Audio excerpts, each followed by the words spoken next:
बिस्मिल्लाहिर्रहमानिर्रहीम। मैं सुमेरा शौकत, आपकी इस्लामियात टीचर ऑनलाइन सपोर्ट प्रोग्राम में को खुशामदीद कहती हूँ। मेरा ताल्लुक़ army public school and college Zamzama से हो।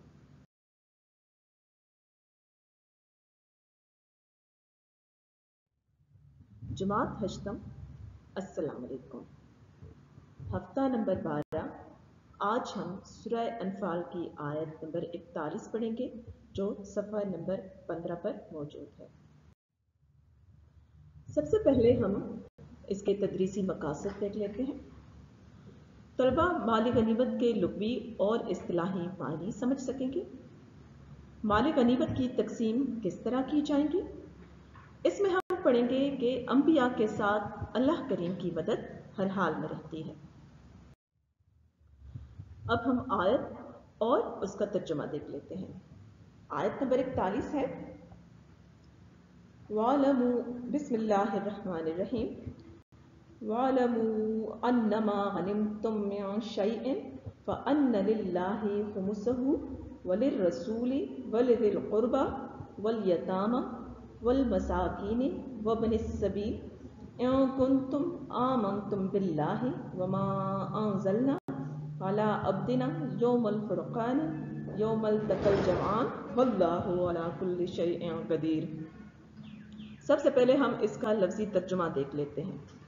वालमू, वालमू का मतलब है व का मतलब है और, लमू वालमू और जान लो, अन्नमा के जो कुछ, गनिम तुम गनीमत हासिल करो तुम, गनिम तुम यानी तुम, गनिम गनीमत हासिल करो, मिन शैइन कोई चीज़, फ़अन्न लिल्लाहि तो अल्लाह के लिए है।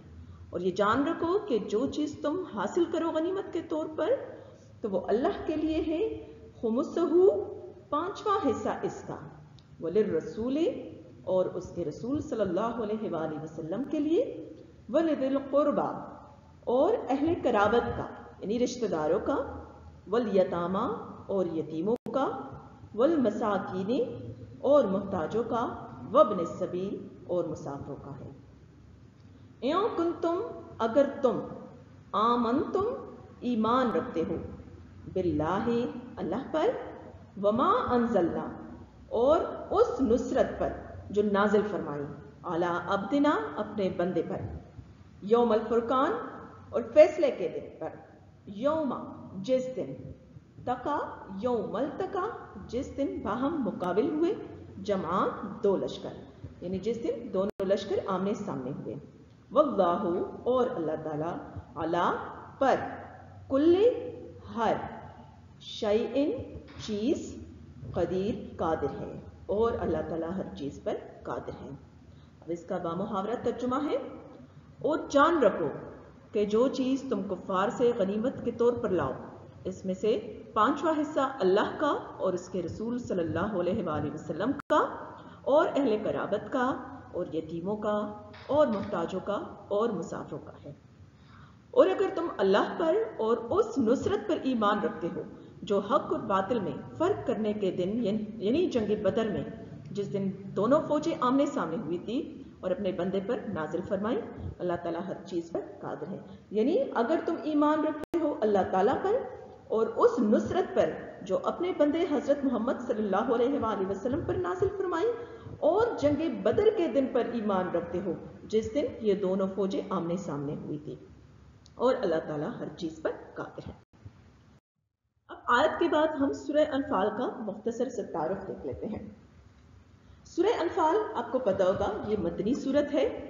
इसके नज़ूल का ज़माना 2 हिजरी है, ग़ज़वे बदर के बाद का ज़माना। इस सूरत में माल गनीमत की तकसीम के मसले को ज़ेर बहस लाया गया है। गनीमत लफ्ज़ लुग़त में उस माल के लिए बोला जाता है जो दुश्मन से हासिल हो। इस्तिलाही शरीयत में गैर मुस्लिमों से जो माल जंगों के ताल और कहर और गलबे के ज़रिए हासिल हो उसको गनीमत कहते हैं। सूरह अनफाल में माल गनीमत के अहकाम का जिक्र है जो जंगों के ताल के वक्त गैर मुस्लिमों से हासिल हो। इन ज़ब्त शुदा अमवाल के लिए ज़माने कदीम से हक़ ताला का ये कानून रहा है कि इनसे किसी को फ़ायदा उठाने की इजाज़त नहीं होती थी, बल्कि ऐसे अमवाल को जमा करके किसी खुली जगह में रख दिया जाता था اور آسمان سے ایک بجلی آ کر ان کو جلا دیتی تھی. یہی علامت ہوتی تھی اس جہاد کے قبول ہونے کی.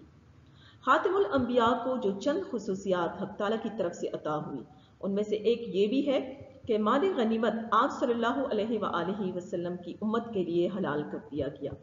غزوہ احد میں جو اصحاب رسول صلی اللہ علیہ وآلہ وسلم پر اعتراض کیا گیا وہ قرآن کی منافی ہے.